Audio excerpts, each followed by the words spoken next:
Hi, Jenny Field here. Excited to be with you on an interesting topic. My business has evolved into a place where very often I'm called upon by individuals who are licensees who just say they want to start a brokerage of their own, or they want to start a team of their own under another brokerage. And I always ask them, first question is always, well, do you have a business plan? Do you have a budget?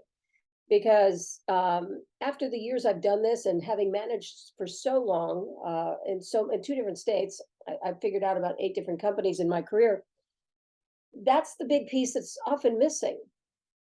Have you created a plan? Do you have a budget? Are you looking at all the component pieces that you need to look at to find out whether this will be successful? Can I make this happen? Once you've done that, then you can make the decision which way you want to go. But I want to break it down a tiny bit with just a superficial kind of gloss over, if you will, on what to look at with respect to, do I want to start a real estate brokerage, be a broker, hire agents, have a company, blah, blah, blah. Or am I interested in expanding, having team members under me, under another brokerage umbrella? So I want to break those two things down. And I also can share with you that sometimes individuals will start a team and then ultimately start a brokerage of their own once they've got kind of the kinks out, if you will. But when you're going to begin a brokerage of your own, there's a lot of pieces to look at. Number one, you got to have a business plan. You have to really understand, what does it cost to do this? And it's everything from having a business support team. Do you have an attorney that you can put on retainer, and at what cost? Do you have your financial folks, at what cost? Then taking the support pieces and adding in, what kind of CRM and back office are you going to use to manage money? But that's just the money part. I do a lot of education, specifically speaking to break even points and having an understanding of what a company's break even point really is, because you should not be making any financial decisions until you know clearly what your break even point is. That's where many folks make mistakes. I remember going back in history, I actually had an opportunity to work with a company here in California. And I was told by the leadership of the company that at some days, if it was a bad month, they would literally go to the whiteboard in the office to see how many transactions there might be and were they going to be able to keep the lights on and pay all the bills. That's not the way to start a business. You have to capitalize yourself. You have to have enough financial solvency, if you will, to be able to do this the right way. So that's thing one. And it's an important thing. Launching into any kind of business without a plan is just plain not smart. And so it doesn't make sense. It's really not smart. So that's thing one. Thing two, if you're going to create a company, you have to look at licensing requirements in your particular state as to how you handle creating a company name.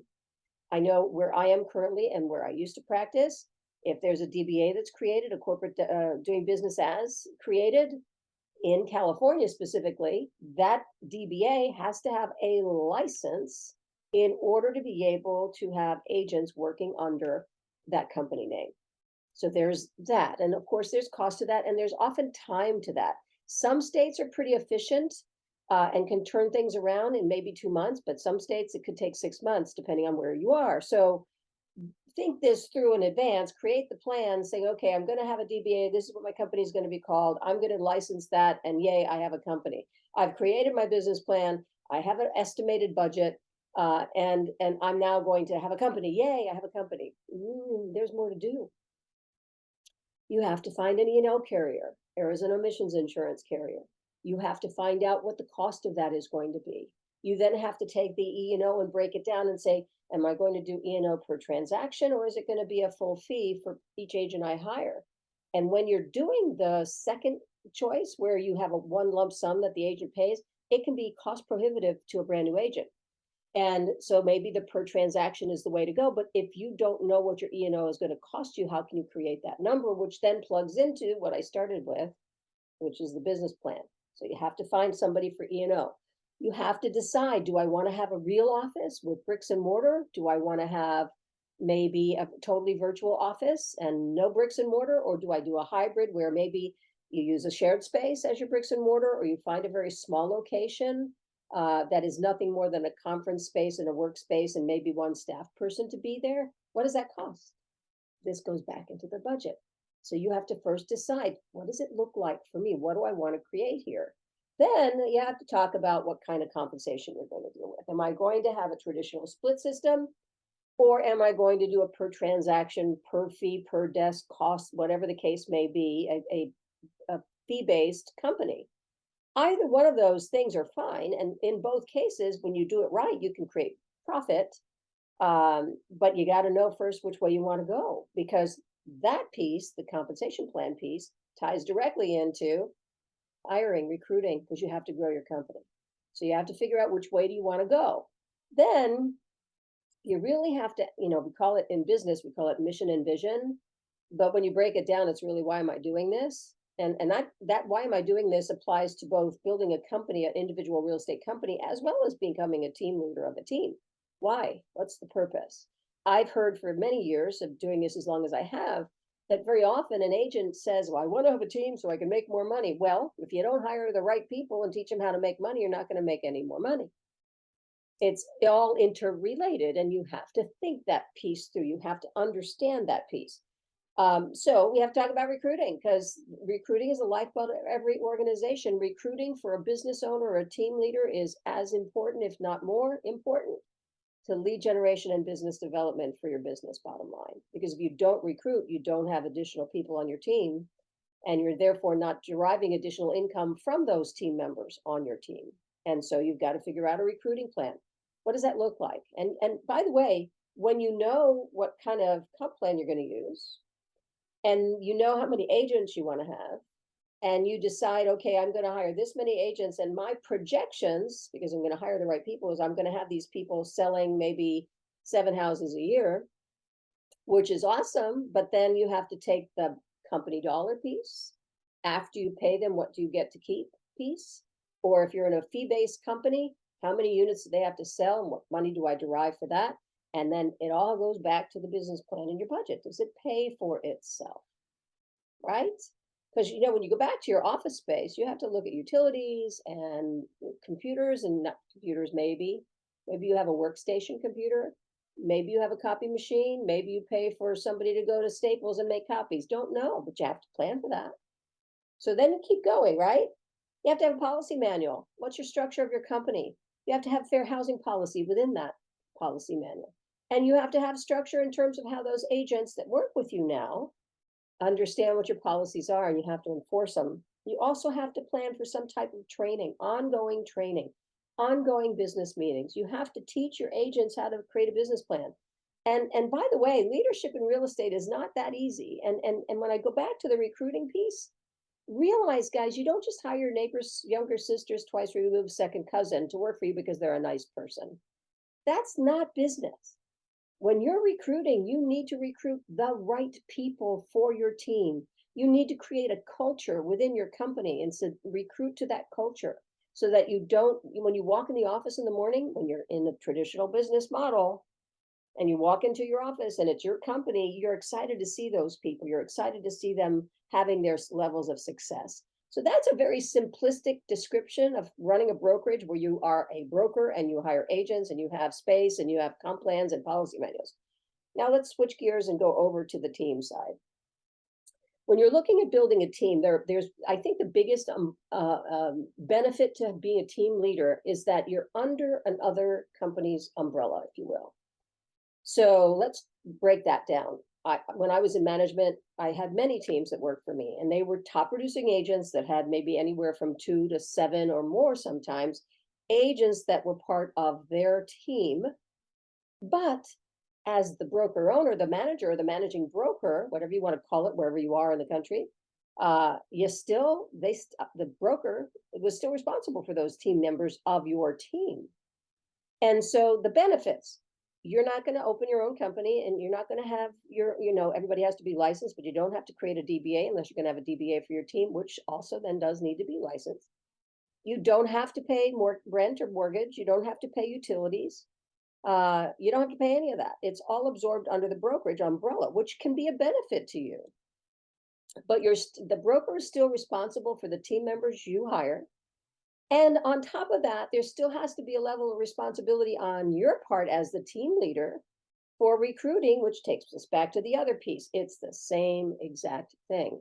Recruiting is the lifeblood for success as a team member. recruiting and accountability, helping your team members build their businesses. And it's a very simple formula. And I figured it out many, many years ago, going back into the early 90s, that when you hire the right people, either for a brokerage or a team, you teach them how to be successful, you help them create a business plan, you hold them accountable to their plans, everybody makes more money, because the more money they make, the more money you as the broker makes. And that's the bottom line goal. I would assume that anybody that wants to do this for a greater opportunity to earn a living and greater income overall. I would share with you under the team and the brokerage side, lead generation. Where are the leads going to come from? I know some brokers kind of just like buying leads and then providing leads to their agent population. That can be done either as a brokerage or as a team leader. But do those numbers really compute? Those are the things you have to think about. But remember, how are you going to pay your team members? They're still going to be responsible for errors and emissions insurance.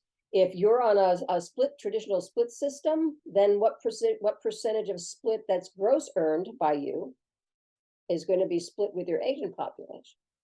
How are you going to handle leads? If you as the team leader are developing leads and giving them to the agent population, you need to know, how are you going to handle those leads? If an agent has their own lead, how are they paid? If the agent is provided by you to them, how are they paid? And all of that stuff that comes down to the numbers and the money comes back to one primary issue, and that's the business plan and the goals, the purpose for the business and the financial plan attached to it. And so I would share with you when I talk about this to others, because that's a part of my business as a whole, you've got to start the plan. You got to figure out, what's the purpose for this company? What are the long-term goals? How much funding do I have to be able to support it? How am I going to support my agent population, either in your own brokerage or as a team leader? All of those things have to be decided upon and created and implemented before you start your business. You should have a plan for when you're going to start your business. You should have a launch plan, either one of these, a launch plan for the launch of your company, whether it's a team member or a brokerage. You have to have a budget for that. You have to have strategies for your marketing. What's your launch going to look like? Are you going to use social media to launch your company? See, it's not something, and unfortunately, I wish this were not the case, but it is not something that can be treated casually. Real estate is a wonderful business. There is no limitation on how much anybody can make that's in the real estate industry. They just have to go to work every day. That should be part of your policies. Are you going to hire part-time agents? I will share with you, in my career, I rarely found part-time agents able to succeed. Do you want to feed leads to everyone and basically create dependents and a baby birds in the nest that never learn to fly? And you're then going to be the responsible party for creating these leads? What happens when the market shifts? Are you still going to be able to provide leads to your team members? What about your culture? What does that look like? So it is not something that can be taken casually. It's something that must be thought through. There has to be financial accountability attached to it. And guess what? When you do it right, you can be infinitely successful. I've known people that have had incredibly successful real estate companies that started from zero. They did it the right way, but they had a plan in advance. I've also known people that started it and said, I hate this and I don't want to do this anymore, and closed their companies and went to work for someone else and never wanted to have another team. So what is it going to look like? Don't take it casually. Don't take it lightly. Sit down and create a plan. Sit down and really do an analysis. I had a consulting client recently come to me and say, can you give me a pro forma for 3 years? And, out 3 years, I said, sure, I can, but can you give me the numbers I need to do that? No numbers were present. No numbers could be provided because this individual had not thought it through. You cannot create a pro forma. You can't do projections unless you know what things cost. You can't, if you're going to get shared space, what's that cost? How much do you pay for utilities? How much do you pay for phone? All of the stuff, I've said it enough, but it's a passion of mine. And I get excited when I have the opportunity to teach for NAR on profitability specifically. It's another passion of mine. So I hope this helps with a little bit of foundation. Look for some more stuff coming from me soon. I'm probably going to talk about some recruiting. I'm going to probably talk about some of the other things you look at, maybe a little bit about compensation plans. All of that stuff is coming from me. I'm excited to be doing this. It's 36 years of history that I would like to apply to help you become more successful in your business. And I hope to see you very soon. Come right on back. Make sure you subscribe so you'll get everything I'm talking about. See you soon.